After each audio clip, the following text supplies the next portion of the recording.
Shut up and sit down.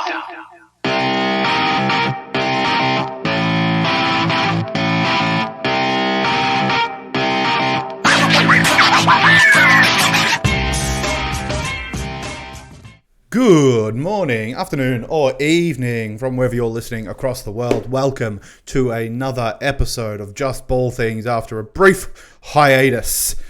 Mate, my name is Nick Busink, and with me today, we have the J-Man, Jack Manuel. How are you? Bronze, baby! Bronze! My favourite colour! Who gives a shit about gold? Bronze is better. We are buzzing. I must say, it felt a little bit deflating to lose to the US, especially after being 15 up, and you were, saying third place is not always an amazing achievement, but I mean, I was a bit concerned actually. I was a bit concerned. I was like, am I going to be feeling it for this game? Game started. Patty Mills being Patty. We will get to it.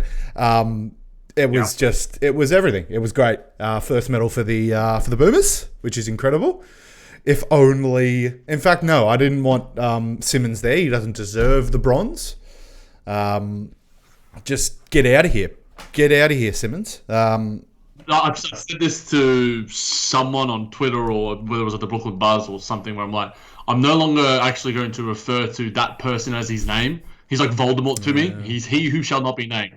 Until he does something that rectified, like, we didn't even get like an Instagram like post to say commemorating and saying well done to like my fellow Aussies out there. He doesn't care. Like, it's just like, my dude, do you, Mr. S?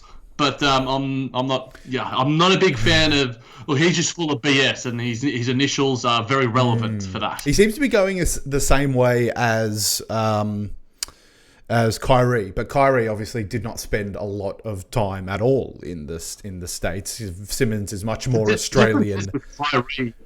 And the difference is with Kyrie, like, like the mateships and kinships that he has, like, with so many different people, like him, Kevin Durant, best buds. Yeah. And, he just has. Whereas Ben Simmons seems to. I think he's just he's opening his doors. I feel like he's trying to keep his doors open so that if he does get called up to Team USA, he can go, because he is also dual citizenship. Whereas Matisse Thybulle gets all the respect in the world because he chose Australia. Now he's got a bronze medal. Woo! Love Tease. What a good Olympics! Yeah, what a good Olympics he had. We'll get into it. But man, we could do a 90-minute episode. Simmons style of this one, but we had a podcast in ages. It's come back at a good time, butt end of free agency. Straight after the Olympics, this is a good time to record, and we're buzzing, mate. We've got a lot of pent up energy that we're ready to expel. But first, as always, you can contact us on Twitter at the JManJBT or at JBTNick. We're also closely affiliated with OTG Basketball. They've got an awesome podcast network and YouTube network. We can keep up to date with all things NBA, especially on the off-season. It feels like there's more content on the off-season than during the season, especially now. So make sure you give them a follow at OTG Basketball, and on YouTube at OTG Basketball. Hit that subscribe button. Brooklyn Buzz is doing a lot of stuff, a lot of Brooklyn talk, and we will get to some of that in this episode.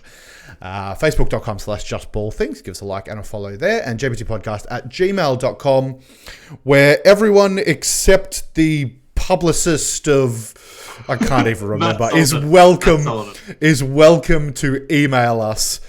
You know what's weird, Nick, is that like that book on like Goodreads or one of the the book websites has like a rating of 4, but every person I've heard like is just like, you are a bum, and like anytime there is Nets news, like he'll post like a quote from his book and the link to his book on like Amazon, and it's just like, you are a shameless shill, and we've gotten you can pay for good publicity. Like, take the hint. Like, we're not that. Like, why do you want to be on our podcast? No. Like, our reach is not tremendous. We love each and every one of the people listening to our podcast. Absolutely. But you are like diamonds. You are incredibly rare. So good for you. You are special.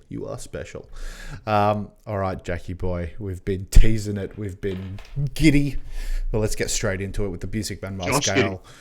Wee, nice. For those of you who knew, this is a GPT created scale that sums up how likely things are to happen in the NBA. We scale it on alternative fact, Twitter fact, Wikipedia fact, or straight up fact.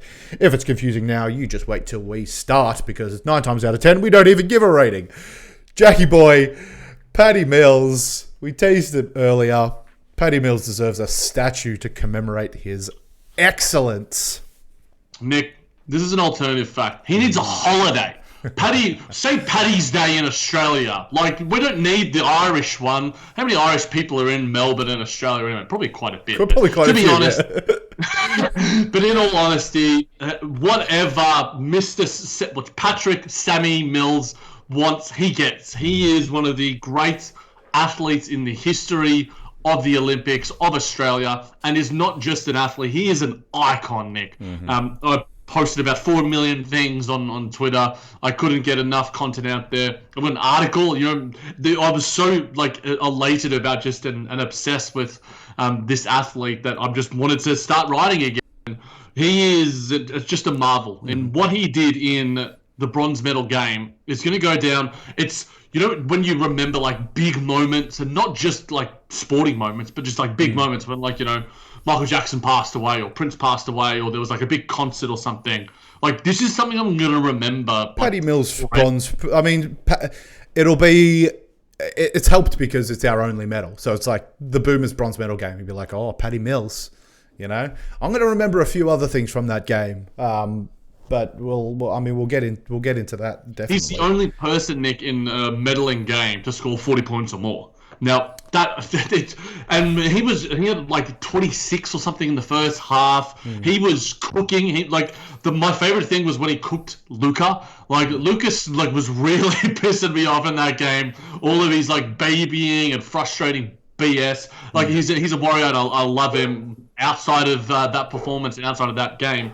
But some of his antics were left a lot to be desired. But Patty Mills, there was just everything about him. And he said to, in the post game, he's going to put his medal up in his mum and dad's house. Everything was about the Aussie spirit and stuff. There's no person who makes me prouder to be an Australian.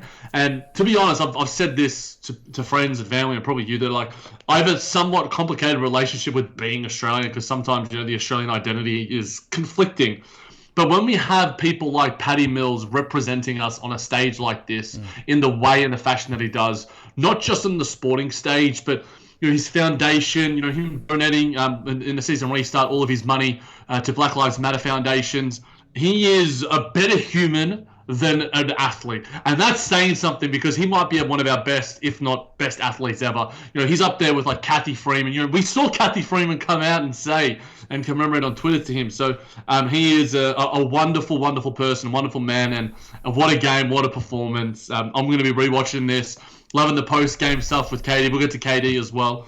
It was just a great night for Australian sport, and I was just so goddamn happy for him, because you could tell the emotion that he felt in that. When Joe put the medal over his shoulder, he put it on Delhi's.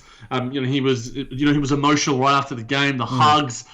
There's just something about him, and I was getting people all over Twitter saying so happy for you, Jack, and I was just like, man, it's weird, because I've never my AFL team has won a championship, the premiership, but the Nets haven't gotten that far before. But I don't know, there was something just intrinsically just amazing about last night, and we shared a few messages here and there, seeing Gazy, all these different people, and meant it was I think it was a moment that is not going to be forgotten very soon, Nick. And I don't want to. I want to keep reliving it. I want to keep reveling in it. Keep watching the videos, the highlights.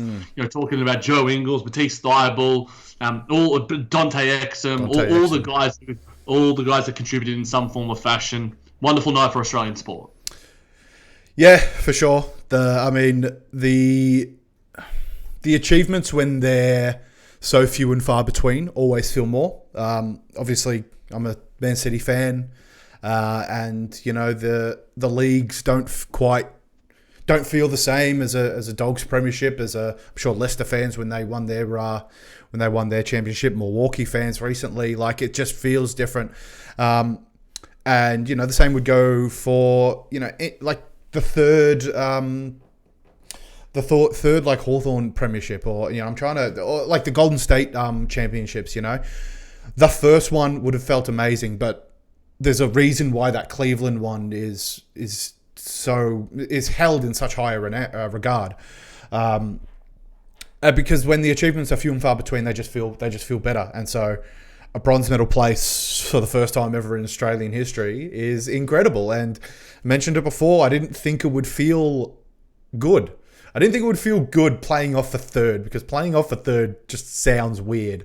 But it does, and you could see it like that. It was sort of emblematic on the players and how much I meant for them. I know more NBL players now than I did obviously before the Olympics, and it's given me such a greater respect for what they do. Seeing these guys put on their international jerseys and just transform their play. Patty Mills 42 points. That's akin to a 60-point game in an NBA game. Like that's 40 minutes. Yeah, it's 40 that's minutes. What I mean. So it's like that is 48 and 9 as well. Like he spent his early time in that game just getting assists and some of the slickest passes, and that's what he's known for. The way Australia play basketball on the international level, like the standard has been set, by the leadership of him, Joe Ingles. Those two guys are absolute marvels. And look, we might get one more. Hopefully, we see him in 2024. It'd be absolutely a great way to send them off. And then we got, Dante and hopefully Josh Giddey and maybe who he shall not be named going forward, and Matisse. There's still so much talent there, and Jock Londale, obviously, him doing his thing. He had great chemistry with Patty Mills, like you alluded to, Nick. That's one thing that, when I was writing the article, which is, I think, going to drop early next week on netsrepublic.com, I realized, I'm like, damn, like, Patty's got some passing chops. And the reason why he does is because he's so quick and he's such a smart and great decision maker, and his handle is just tight as so good. It's so good. There's a reason that he's had such a prolific career in the NBA. And just to give him the tools to succeed in the Australian, in the national team, this just sort of proves that really most people in the NBA, when given the tools, the allowance, whatever it is, can succeed and can play really, really well. And he is just such a fantastic leader and just a perfect example of everything that Australian sports and the fact that he's an indigenous star as well is huge. Yep. Just fantastic. Patty Mills, incredible. So this is a fact for me. Definitely deserves that. Patty Mills Spurs jersey, Nick? You do, don't you? I do. Yep. Yeah, I was looking for like Boomers ones, but I think I might get a Nets one now, and I do like I might get one of the funky Nets ones. Yeah, so that'll be good with Mills on the back. Yeah, he's just everything that you want to that you would aspire to be. And before we move on from the Boomers, I just want a special shout out to Dante Exum. Man, I just want the best for that guy. When he went down, when he went down, was it against the US? I think it might have been. Like there was the thought that it may have been injured. Yeah, the ankle. It was just like, oh man, this guy can't catch a break. And then he hit two very, very timely shots against Slovenia. It was a 3 and then a breakaway dunk in the last 4 minutes to we were still up, but it was, that fourth quarter was dicey. Like they were catching. The guy, again, like injuries screwed his career. High draft pick, didn't quite make it to those heights, but he is just a perfect example of the attitude that you should have as a professional sportsman. A sportsman in any level. Like it's perfect. And if Dante can come out of the Olympics looking like $1 million, then it just makes me wonder what this would have done to Ben Simmons's, like, even just PR. Man, he is not liked by anyone now. Like, just this small thing of, hey, play 20 minutes a night. If you don't care about the national team, you won't even care if you freaking lose. Like, it's just anyway. Can I also, before we move on, Nick? I think great, wonderful shout out for Dante Exum. Obviously, we've mentioned Nick Kay, Jock Londale, Matisse Thybulle. My God, that dunk was like dunk contest worthy. His athleticism changes the trajectory of how the Boomers play basketball. He is an absolute menace, and there is a reason why he's one of the best defensive players in the NBA. You take that to the international level, he blocks Kevin Durant in an exhibition game. He makes Luka look silly. He gets into passing lanes. He is a marvel. He is just so quick, so athletic. He's great in transition. He ain't afraid. He loves the moment. Matisse, I'm never going to a Sixers Matisse Thybulle jersey because I fell in love with him to an even greater extent. And you sort of alluded to he who shall not be named, and sort of him not showing the level of love for the country. Matisse was all in for it. He was pumped, getting dunks and steals. He is a goddamn menace, a goddamn weapon, and he's my favorite Sixers player. Let's put it that way. There you go. Well said, Jackie boy. Still on the Olympics talk, mate. Is this a Brooklyn bit? I can't. Why not? I want to hear.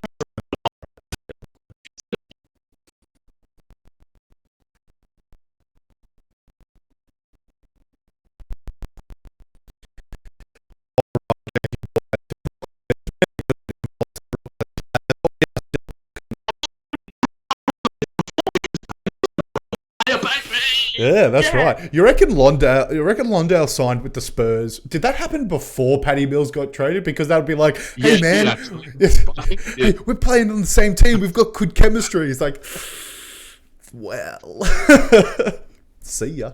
Anyway, the USA would not have medalled without Kevin Durant. Jack, explain to me how much of a, I want to say fact, but... I'll give this wiki, Nick, because Kevin Durant was outstanding. Of course. No, he wasn't just outstanding offensively because we know his shot making is unparalleled and unprecedented on a level that I don't think any player has ever, given his size. And Greg Popovich put it.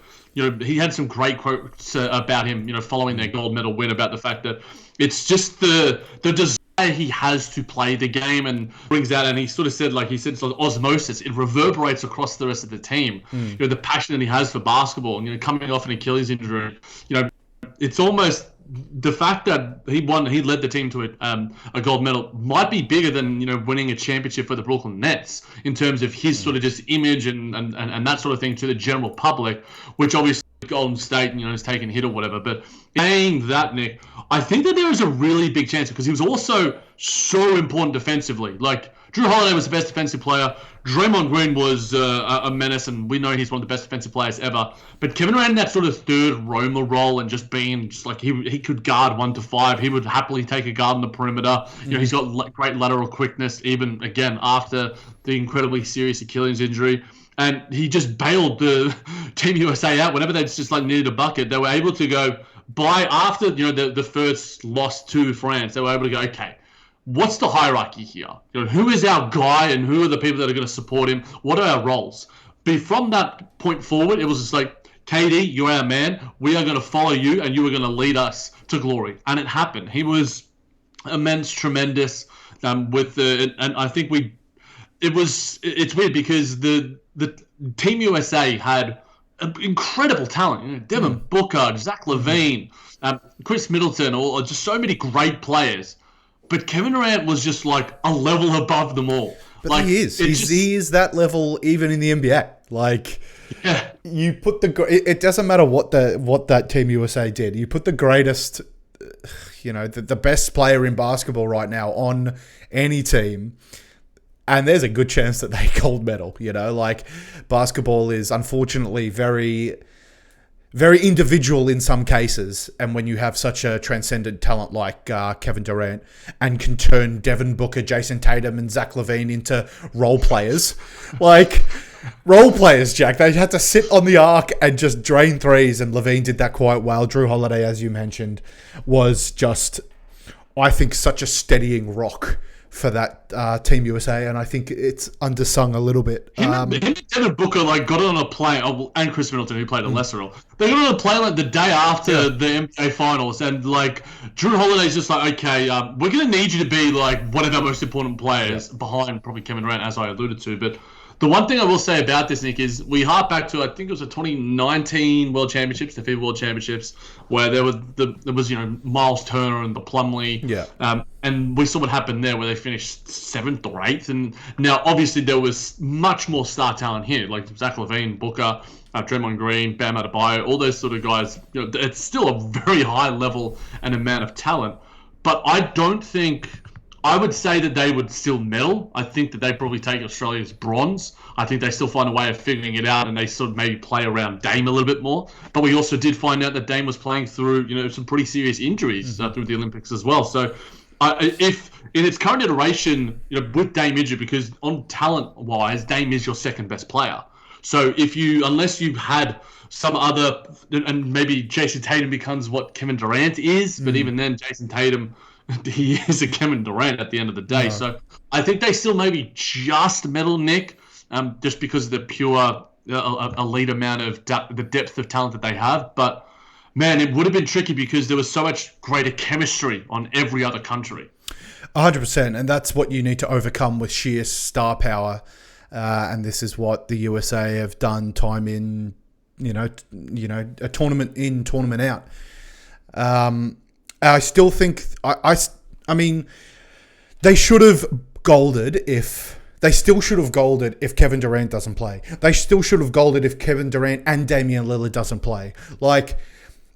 These guys should be leaps and bounds ahead of the competition. But chemistry plays such an important role, and I think there's a mental side that the USA do not have that mental edge anymore, because they have proven that they are very, very fallible. Kevin Durant didn't think that post game, Nick. Neither did Draymond Green. No, that's right. They were absolutely exactly. They were absolutely buzzing, but they lose some exhibition games. They lose to France in the group games that they should have been blowing out. Weren't players that should have been dominant, weren't so dominant. Even Kevin Durant had I think in that France game had a very shaky game. And then the criticism starts, and I think that in it, even if there's no substance to that news goes to other locker rooms and be like, hey, we can do this, and then belief is incredible. Boomers up by 15, like you mentioned. Nick. Exactly, but then Team USA, it's basketball is very much a game of runs, and I was explaining this to my friends who I play video games with, who were watching the Boomers play, and obviously don't watch the NBA, and they couldn't believe that we had dropped a 20-point lead. And I'm like, this is basketball. And when you, I think it's also tougher at FIBA tournaments because of the 10-minute quarters, less timeouts, those replay reviews and stuff. And I think obviously it's Team USA. They have the best bucket getters going around. And one thing that we sort of touched on a little bit, their defense was incredible when they wanted it to be. It's just, and this harps back to Drew Holiday. How good he is defensively was just. There's not often times where you can just be looking at a play, not really analyzing, not wanting to analyze the defensive plays, but just watching the basketball as just casually. And you notice straight away how good he is defensively, because they try to set 3 screens on him and he goes straight past them all because he's so quick laterally. It's just, he is so far above the competition defensively. It's a similar level to Kevin Durant's offense with Drew Holiday's defense, and how smart he is defensively against teams that aren't that really don't know how to combat this level of defense, and so they get the stops. And it's a matter of everything regresses to the mean. If they're shooting 20% from 3 in the first half, there's a good chance. Obviously, it doesn't work like that, but there's a good chance that evens out and they start going on a run. So even when you are 20 points up, it's never safe, because if you're 20 points up because of your defensive stops, then fine. If you're 20 points up because they're not hitting shots, that's a bit more precarious. In saying that, I did think Australia's defense was really switched on in that 100%. first half and was a big reason why they were missing shots. I wanted to ask you about Drew Holiday because I saw this discussion a little bit on Twitter. Do you think guards/wings deserve a bit more love in the Defensive Player of the Year conversation? You were definitely, I think we were high on Ben Simmons, and now we've seen Drew Holiday, obviously, in the finals where he was, even when he was bad offense, he was incredible defensively, and even on when he got switched on to Kevin Durant a couple of times. And Kevin Durant has said on podcasts and on national platforms, he said Drew Holiday is one of the best defenders in the league. Do we need to change, I guess, our mindset? Obviously, we know, and this is a conversation I just want to have a bit of a tangent about the fact that obviously the big man position in the NBA is so damn important for defense. You are anchoring the defense. You have to stop any drives, defensive rebounding, all those different things. Maybe there's just more skills that are needed defensively at the 5. But do you think that we need to maybe show a little more love to the guards and to the wings, Nick? I will start this by saying I don't think there is more skills in being a defensive 5 than there is being a defensive guard, because it's so much harder to be a defensive guard than it is to be a defensive big man. I think, that being said, I've never been a defensive big man. I'm not a big man, but I am usually, put onto that defensive guard, shuffling your feet and whatever. I think that they're both very physical skills, and so not everyone can be a Drew Holiday because they may not physically have the lateral quickness. They don't have the smarts to be able to see offensive plays coming to create an appropriate defense. And big men as well at the 5, very, very physical. Your frame and your length really can establish your defensive prowess. Effort as well. That's something that we've harped on for ages. It feels like 90% of defense is just effort. So I do think that it's harder to guard someone on the perimeter. It's more. And I've experienced it myself. It's more tiring. Like it's harder work to stay in front of a guard when you've got literally 5 players around you, flare screens, off-ball screens, that are trying to stop that. If you can stick to your defender like glue, and then even get blocks on the perimeter. I think a block on the perimeter is much more impressive than a block on a layup or a dunk. I think it's a harder skill set, but does that mean that they deserve more Defensive Player of the Year, I guess, accolades? Well, if I'm going black and white with this, what player affected reduced the amount of points the most? And that's probably the guy who is stopping the easiest shot in basketball, which is the center. Unfortunately, you're not seeing as many, back down post ups as you were back in the day. So I guess the on-ball defense is more shifted to the perimeter. But I still think, yeah, exactly. But I still think that without a very solid and a very good defensive big man, you hemorrhage more points than if you've got defensive guards. Well, yeah, it's plain and simple because the best version of basketball, most analytic-friendly version of basketball is, get layups. They're the easiest shots in basketball. Maybe, if you've got Joe Harris or Stephen Curry on your team, you prioritize threes, but, you want to drive and kick and all those different things. So I just think it's a fascinating conversation, and it'll be interesting to see what... It's good that they're shifting, though. It's good that more and more people are shifting to... we've been saying that Drew Holiday has been dreadfully underrated for the past, 4 years. Since the New Orleans Pelicans playoff stint, honestly, we've has done been for me. 3 different podcasts over 3 different seasons. Drew Holiday's underrated. It's incredible, and he's still, because defense, and now the conversation towards defensive guards with the rise of he who shall not be named. Matisse Thybulle, you don't even need to mention him. Matisse Thybulle. But exactly, so more eyes, and because the game is played more on the perimeter now, there are more eyes on how good your defensive perimeter is. People hating on Rudy Gobert because outside of the key, he's useless. Him being absolutely crossed up because he's got a bad switch, or, but ultimately he anchors the best defense in the league, and he himself stops the easiest points in basketball because no one wants to freaking drive on Rudy Gobert.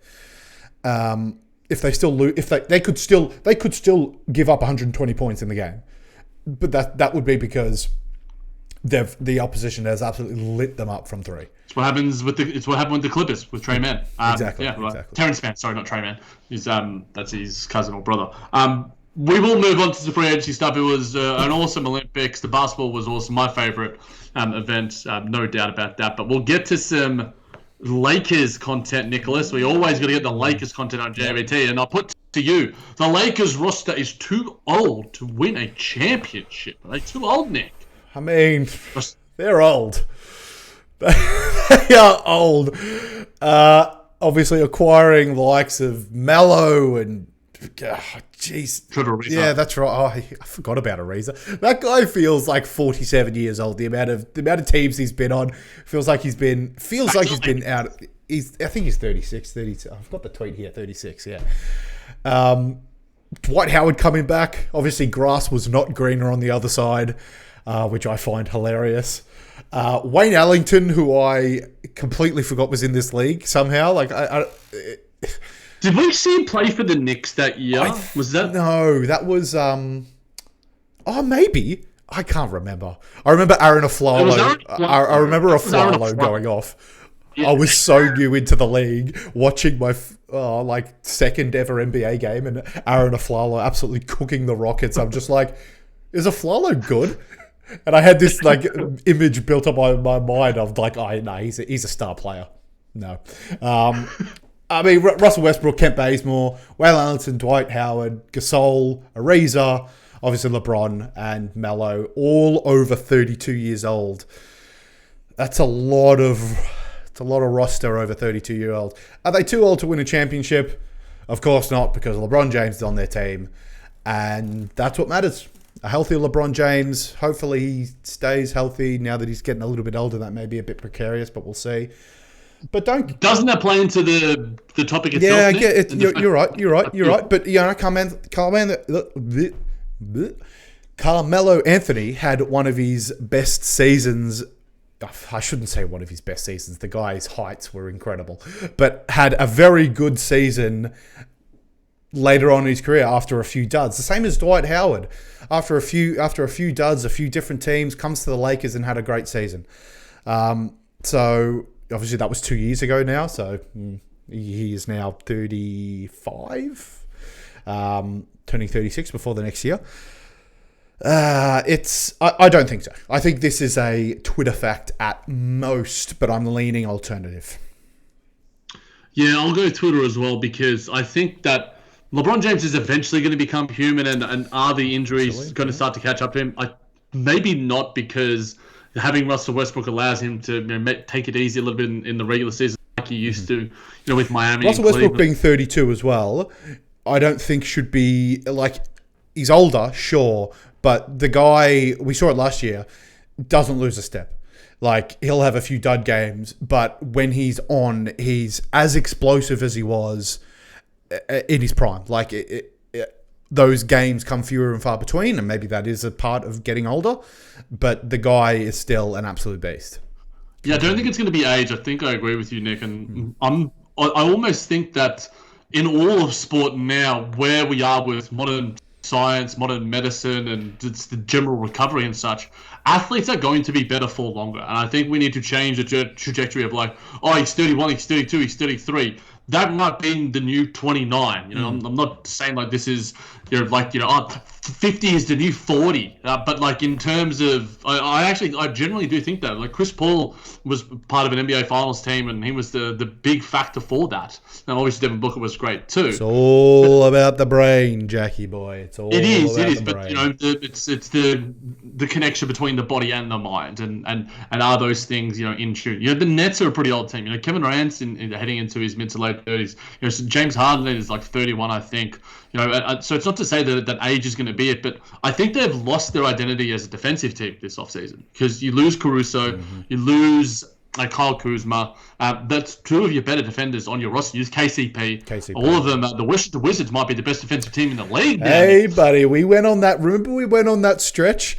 Awful defensively in the first half of the season, just deplorable. But we were like the third best defense over that stretch. That we were incredible. And you know, Thomas Bryant being injured hurts. But anyway, we will get to some Wizards. We will get to some Wizards. But Jackie boy, that is a good point. That is a very good point that you raise. I just think that Frank Vogel has immediately established the priorities and the fundamentals of being like, okay, we need to be awesome defensively. Now, you still have Anthony Davis, who we sort of talk about, you know, big man defense versus guard defense.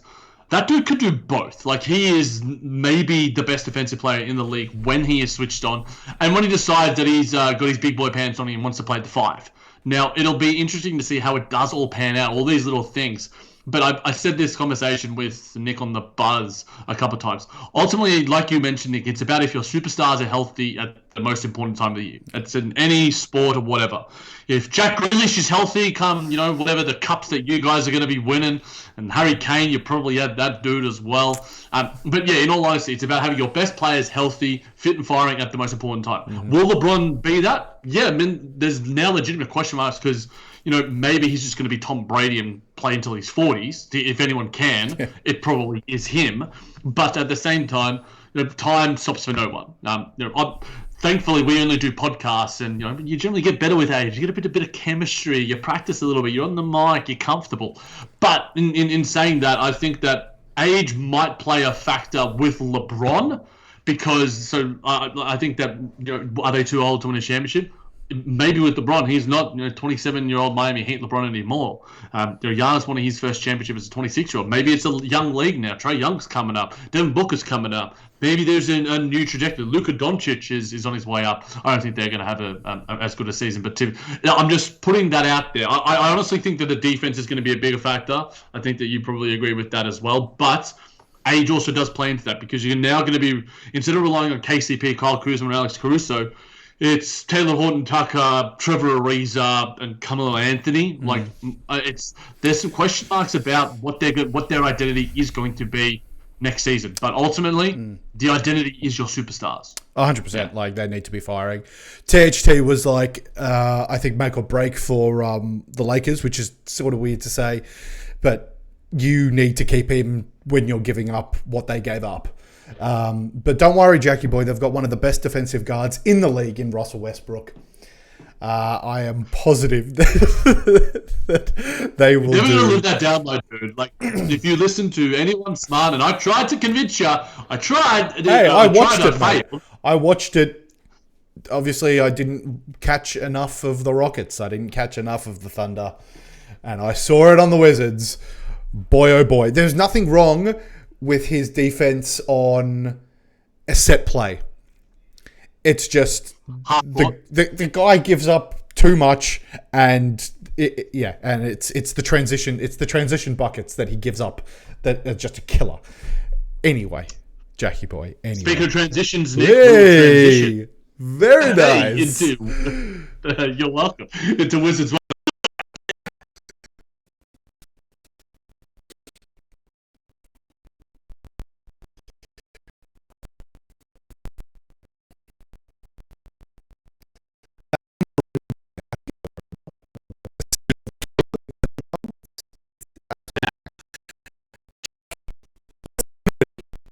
Now a Wizard, and will make the Wizards a better team than with Russell Westbrook. Jack, I'll give only a few tidbits, Nick, and I'll let you just spiel away. Cool little. I want to hear like your reaction to his announcement, where it's just like, "You're a wizard, Harry," and he put that video out. What did you think of that? That was nice. That was I'm honestly surprised more people haven't done it because it's such an iconic scene, and it's like maybe no one's just proud of being a Wizard, so they don't like to announce it in that way. I mean, that's also not surprising.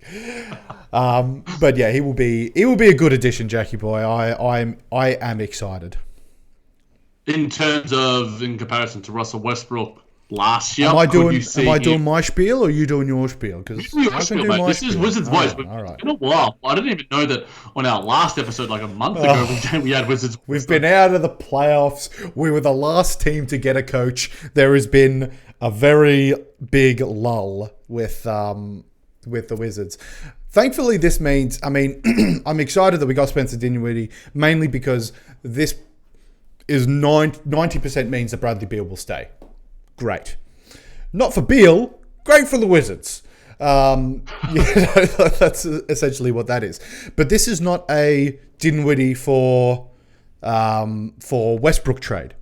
This is a Westbrook for, Dinwiddie. Kuzma, KCP, Harrell.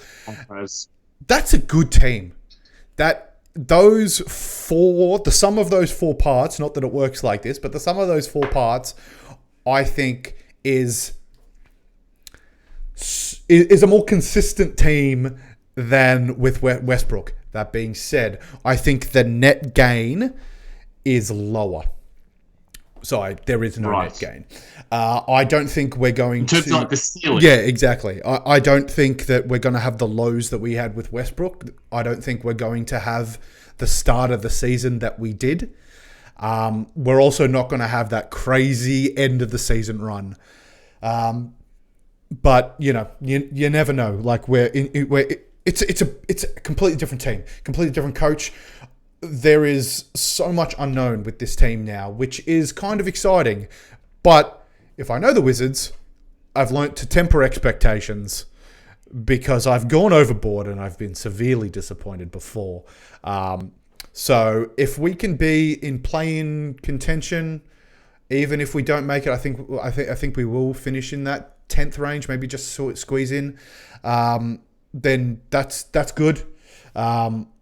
Ultimately, the win from this contract was we traded John Wall into a fun year with Russell Westbrook, which was fun, and now we have 4 additional good players, and we're off that huge contract. That is, for a small market team, that is incredibly good. So well done to Tommy Shepard there.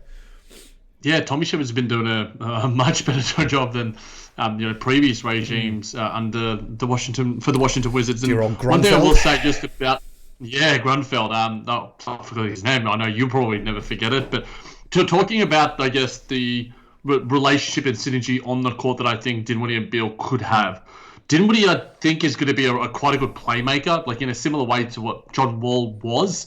I think that there could be more similar vibes to that than, funnily enough, with Russell Westbrook, and because Russell Westbrook is more of a ball-dominant player, and it's not to say that he isn't. He can get a bit ball-hoggy in terms of his tendencies, but I think you can stagger him with second units as well. I think he's a good defender, good or slightly above average, has good size about him.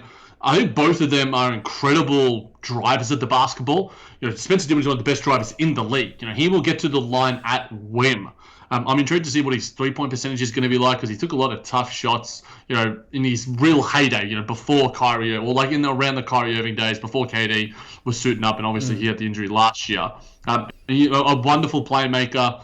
He just does a lot of really good things well. Fringe sort of all-star play, like you sort of mentioned there, Nick. And the Wizards have depth. They've got wing depth, and they've Rui Hachimura, Denny Abdi, KCP, Kyle Kuzma. Just like, there's a lot of names there. I can see why Sean Marks wanted some of them, because ultimately we didn't get much in return, but it was certainly a frustrating Brooklyn bust that Nick and I did upon the announcement of that. But in saying that, I think that there's going to be a nice cohesion. I think you make a pretty good point about the fact that the ceiling isn't going to be there. Russell Westbrook isn't going to lift you in games by getting triple-double after triple-double after triple-double, but you're going to get a level of consistency. And then the Wizards could be a solid defensive team. I think Wes Unseld Jr., in Denver, has always catered the defense towards what fits his team the best. And I think that he's got a lot of decent enough players there to be able to go, okay, look, I think Thomas Bryant isn't a great defender. Montrezl Harrell isn't a great defender, but you can make it, that your point of attack defense, like we were talking about earlier, with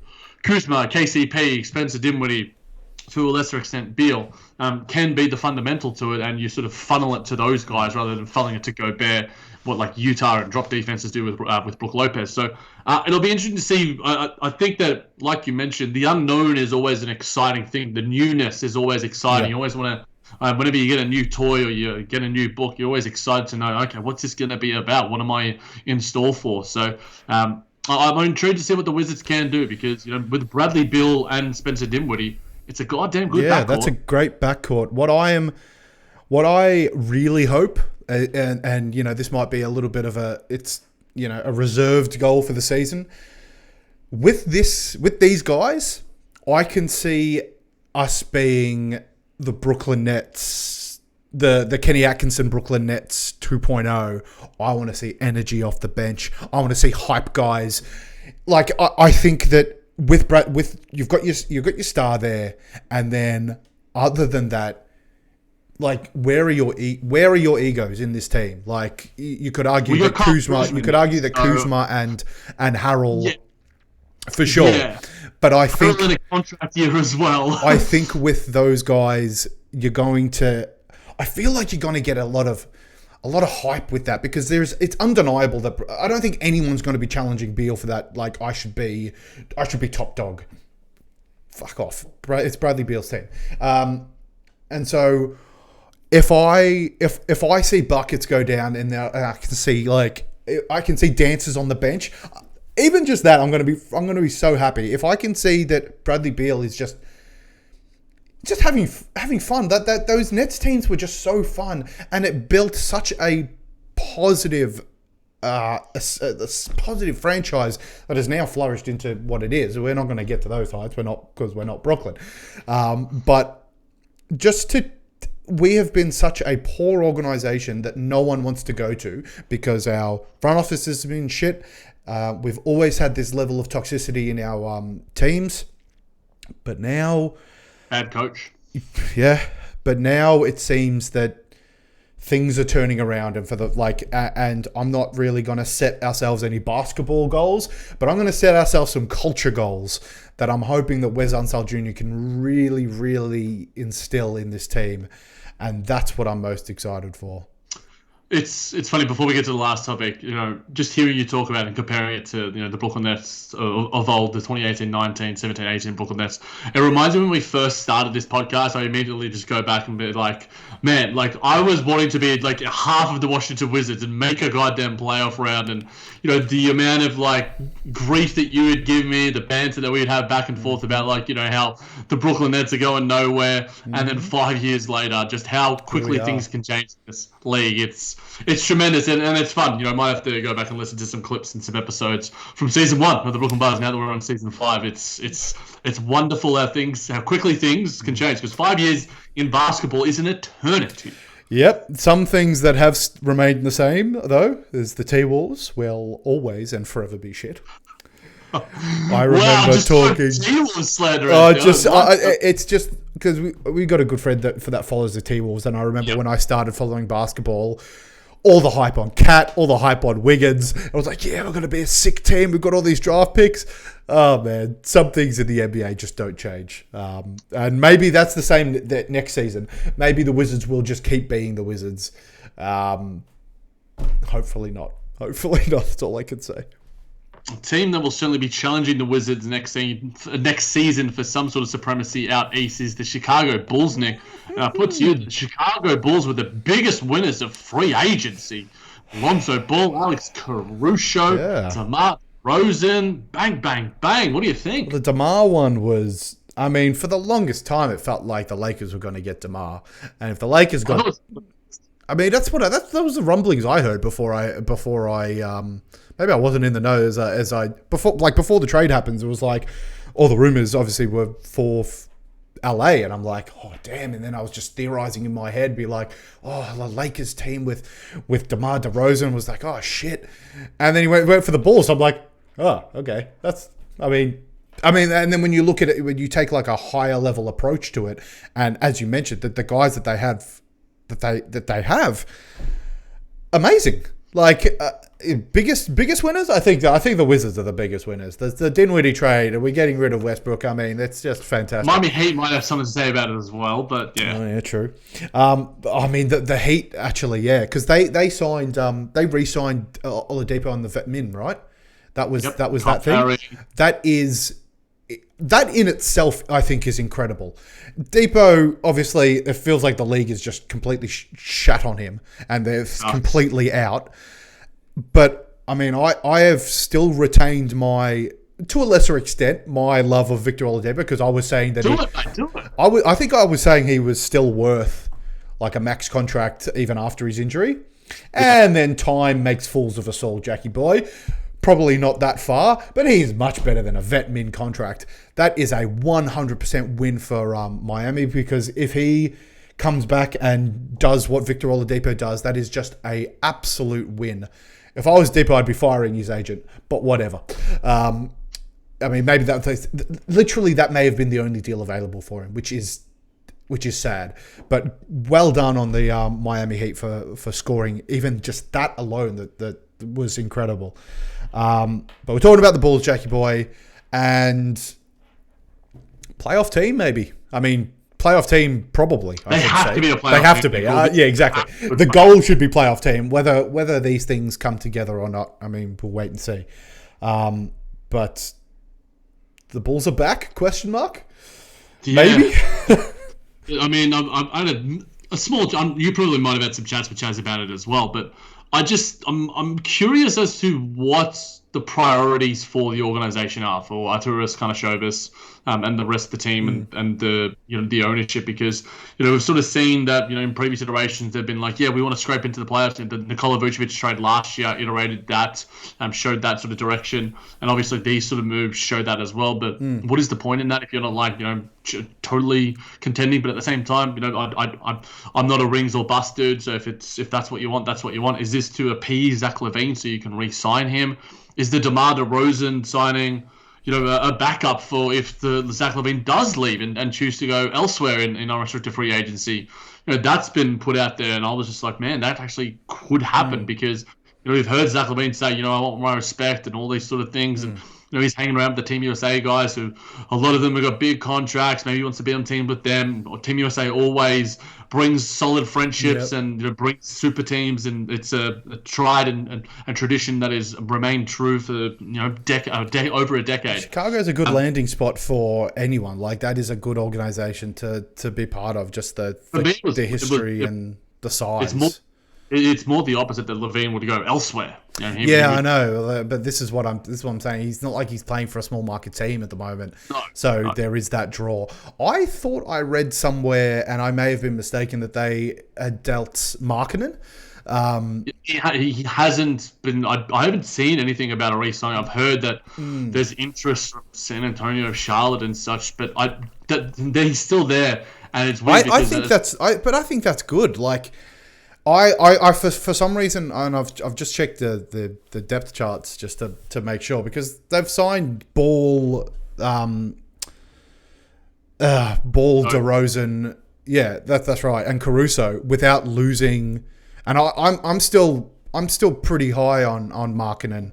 I still think that there is a lot of untapped potential there, and to not have gotten rid of him or Kobe White, like they're two young pieces. That's incredible. That is awesome. But it's still yet to be seen. One thing I will say is I've always kept an eye on Thaddeus Young and his status around the league, because obviously a former Brooklyn Net and traded for Karis LeVert and such, and I just think he would be a perfect fit on the current Brooklyn Nets team, and even last year's Brooklyn Nets team for that matter too.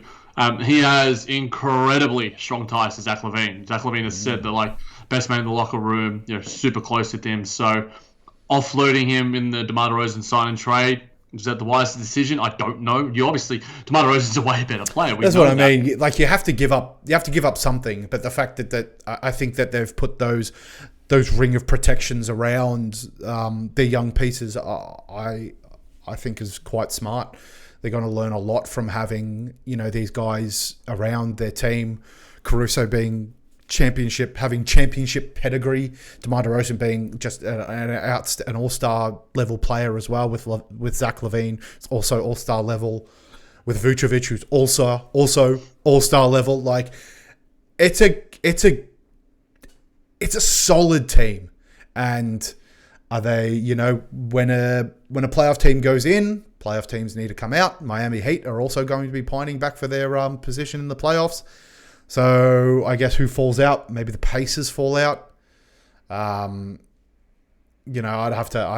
sure we'll get into this when we do our preseason stuff. I haven't quite had a look at the at that level of depth yet, but I think that 100% they should be I think their ceiling, they will want to be challenging for those top 4 spots, but I don't think they will. I think they'll probably realistically finish 6th or 7th, but if they fall into those play-in spots, they may not be happy with that.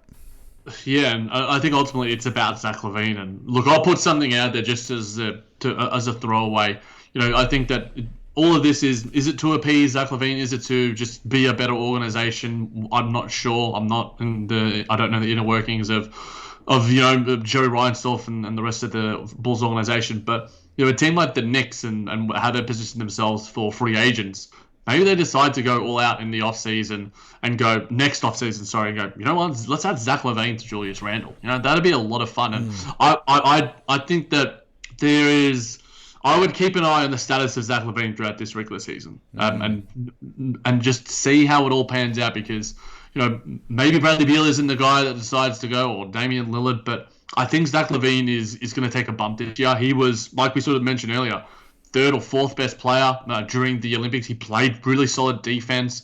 I think he could be a guy that could be a game changer, and he's going to be all NBA caliber next season, if not soon, or the season after. So keep an eye on that, because I know, funny enough, Chaz is like, if Zach LaVine leaves, I'm not going for the Bulls anymore. So maybe we'll try and recruit him to one of our teams. What do you mean? We'll see they how it have goes. DeMar DeRozan now.